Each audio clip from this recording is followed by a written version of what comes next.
আসসালামু আলাইকুম সবাইকে। আমি জাফর রহমান ইমন, বর্তমানে ক্লাসমেট অফ সিলেট সিএস ডিপার্টমেন্টে।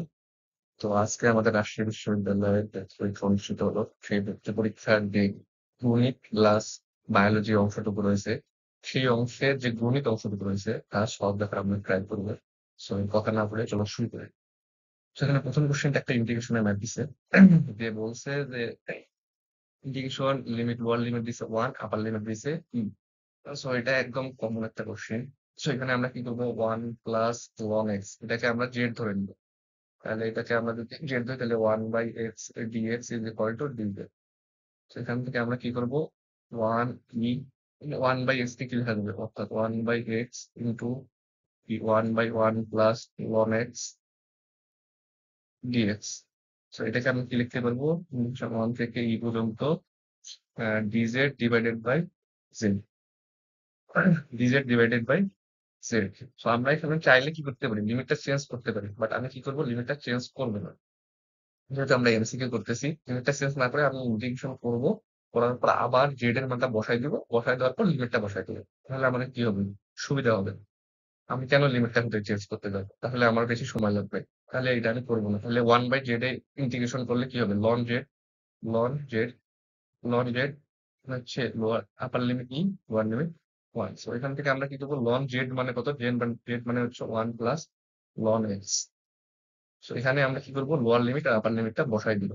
সো এখন যদি আমরা এই লোয়ার লিমিটটা আপার লিমিটটা বসাই দিই, তাহলে আমাদের অ্যান্সার আসবে লন 1 + লন ই মানে 1 মাইনাস লন 1। তো এখান থেকে আমরা ক্যালকুলেশন করতে আসতেছে লন 2। লন 1 মানে কত, লন 1 মানে হচ্ছে আমাদের 0, সবাই জানে। সো আমাদের অ্যান্সার আসছে এই 1 নম্বরটা অ্যান্সার।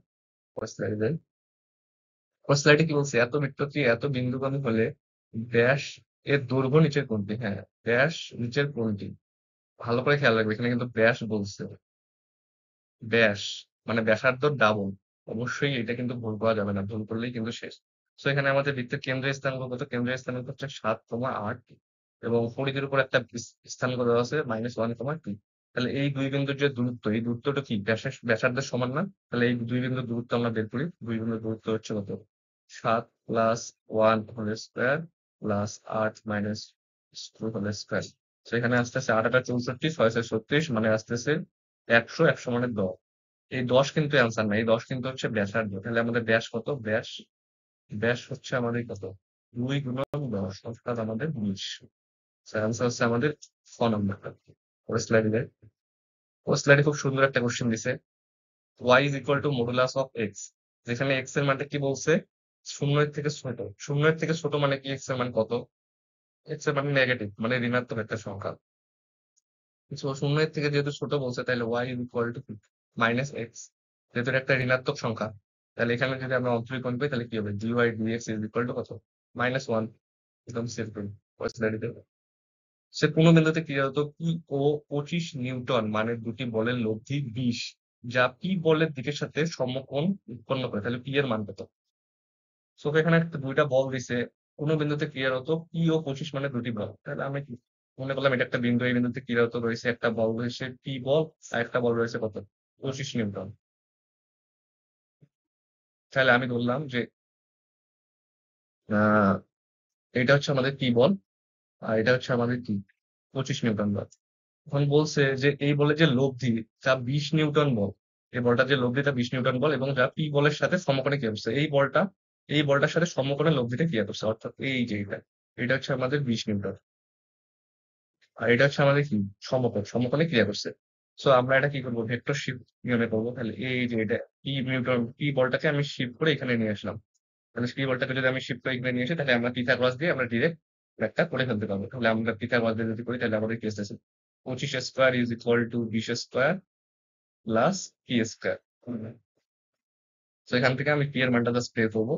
পি এর মান কত হয়, এখান থেকে যদি আমি বের করি, তাহলে আমার কত আসতে পারে, 25 স্কোয়ার মানে 25 স্কোয়ার থেকে যদি 20 স্কোয়ার বাদ দিই, তাহলে যদি রুট করি, তাহলে মেবি আসতেছে আমাদের 15। হ্যাঁ, আমাদের 15 আসতেছে। তার আমাদের আনসার হচ্ছে 15। P is equal two 15। এখানে বলছে এক্স ইজ ইকুয়াল টু এত, এগুলো কিন্তু সবগুলো একটা সরলরেখা, অবশ্যই মনে রাখতে হবে। Y is equal to x is equal to এত এবং এত এবং ওয়াই ইজ ইকুয়াল টু এত এবং এত হলে রেখাগুলো দ্বারা গঠিত চতুর্ভুজের কর্ণের ঢাল কত? আমার মনে হয়েছে এই কোশ্চেনটা আমি প্রিভিয়াস কত দেখছি, হয়তো বা ঢাকা বিশ্ববিদ্যালয়ে আসছিল প্রিভিয়াস। সো এটা আমরা কি করি, আগে চিত্র কি তারপর সহজে সলভ করতে পারবো। সেখানে বলছে x is equal to one. So x is equal to one মানে এইরকম একটা রেখা, এই রেখাটা কত, x is equal to one. Then x is equal to five মানে কি, এইরকম একটা রেখা, x is equal to five, x is equal to five. Then বলছে y is equal to four মানে y is equal to four মানে এই যে এইরকম একটা রেখা, y is equal to four এবং y is equal to eight মানে এইরকম একটা রেখা, y is equal to eight. So আমাদের কর্ণের যে স্থানাঙ্ক সেইগুলো আমরা বের করবো। তাহলে আমরা ইজিলি কি করতে পারবো, এই এই কর্ণ আর এই কর্ণ, মানে এই কর্ণটা এই কর্ণের দুই প্রান্তর আছে, এই প্রান্তর বিন্দু স্থানাঙ্কটা আমরা বের করি, বের করার পর আমরা কি করবো, ঢালটা বের করতে পারবো ইজিলি। তো এই বিন্দু স্থানাঙ্ক কত হবে, এই বিন্দু স্থানাঙ্ক আমরা দেখেই বুঝতে পারছি, এই বিন্দু স্থানাঙ্ক হচ্ছে কি 1,4। আর এই বিন্দু স্থানাঙ্ক কত, এই বিন্দু স্থানাঙ্ক হচ্ছে 5,8। তাহলে এই দুইটা বিন্দু স্থানাঙ্ক আমরা পেয়ে গেছি। তাহলে দুই বিন্দু স্থানাঙ্ক থাকলে ঢাল নির্ণয় সূত্র কি, y2 minus y1 m is equal to y2 minus y1 divided by x2 minus x1, সবাই জানি আমরা। তো এখান থেকে আমাদের ক্যালকুলেশন পাই, তাহলে আমাদের আসতেছে 8 মাইনাস 4 ডিভাইডেড বাই 5 মাইনাস 1, তাহলে আমাদের আসতেছে 1। এটা হচ্ছে গ নাম্বার। সেখানে বলছে সমীকরণের মূলদ্বয় পি কিউ হলে পি মাইনাস কিউ সমান কত? সে সমীকরণের মূলদ্বয় পি কিউ, তাহলে পি প্লাস কিউ সমান কত হবে, আমাদের পি প্লাস কিউ সমান হচ্ছে 2 এবং পি কিউ সমান কত, পি কিউ সমান -5। এখান থেকে আমরা পি মাইনাস কিউ বের করবো, p minus q whole square equal to কত, p plus q whole square minus 4 p q. এর সূত্রটা তো আমরা সবাই জানি, তাহলে p minus q is equal to root over p plus q whole square মানে কত, তাহলে 4 মাইনাস 4 5 20 মাইনাস প্লাস 4 গুণন 5। তাহলে আমাদের আসতেছে p minus q is equal to কত, রুট ওভার 4 5 20 যোগ 4 মানে 24। গ নম্বর আসছে। ওই স্লাইডে বলছে এত সরলরেখাটি অক্ষদ্বয়ের সাথে যে ত্রিভুজ গঠন করে তার ক্ষেত্রফল কত। খুবই সহজ কোশ্চেন। এখানে ভালো ফরম্যাটে দিয়ে দিছে, মানে x by a plus y by b equal to one, এই ফরম্যাটে দিয়ে দিছে। আমাদের খুবই সুন্দর হয়েছে। তাহলে আমাদের ত্রিভুজ ক্ষেত্রে ক্ষেত্রে বলবো হাফ গুণন ভূমি গুণন উচ্চতা, মানে হাফ গুণন এ গুণন বি। এখান থেকে আমাদের হাফ গুণন এ এর মান হচ্ছে 6 গুণন বি এর মান কত 5, 5 6 30 15। একদম ইজি কোশ্চেন। স্লাইডে যাই সে উপবৃত্তের উৎকেন্দ্রিকতা কত। তো আমরা উপবৃত্তটাকে আগে কি সাধারণ ফরম্যাটে নিয়ে যাই, তাহলে x square by 5 plus y square by 4 is equal to 1। আমাদের এ এর মান হচ্ছে আমাদের কত, এ এর মান হচ্ছে √5 এবং বি এর মান হচ্ছে কত 2। তো আমরা কি জানি উৎকেন্দ্রিকতা e is equal to 1 minus b square by a square. এখান থেকে আমাদের সলভ করে তাহলে 1 মাইনাস 4 বাই 5। তো এখান থেকে আমরা যদি সলভ করি তাহলে 1 বাই √5। ক নাম্বার। এত বক্ররেখার এত বিন্দুতে অভিলম্বের ঢাল কত, এত বক্ররেখা এত বিন্দুতে অভিলম্বের ঢাল। তো এই সরলরেখা এই যে বক্ররেখাটা আছে এই বক্ররেখাটাকে আমরা যদি অন্তরীকরণ করবো তাহলে আমরা ডিওয়াই ডিএক্স পাবো, আর ডিওয়াই ডিএক্স মানে কি ঢাল। তাহলে এখানে আসতেছে 4x প্লাস 3। এখন এই এক্স আর ওয়াই এর জায়গায় আমরা এই বিন্দুটা বসাই দেবো।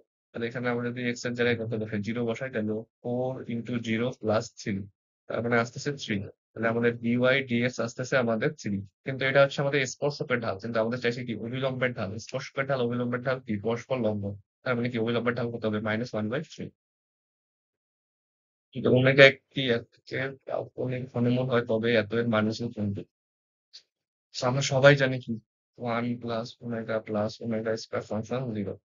সো এখান থেকে আমরা ইজিলি এটা সলভ করতে পারবো। তাহলে 1 plus omega square minus omega, এখান থেকে আসতেছে 1 minus omega square, omega to the power 4 মানে কি, ওমেগা টু দি পাওয়ার 4 মানে হচ্ছে ওমেগা কিউব মানে হচ্ছে 1।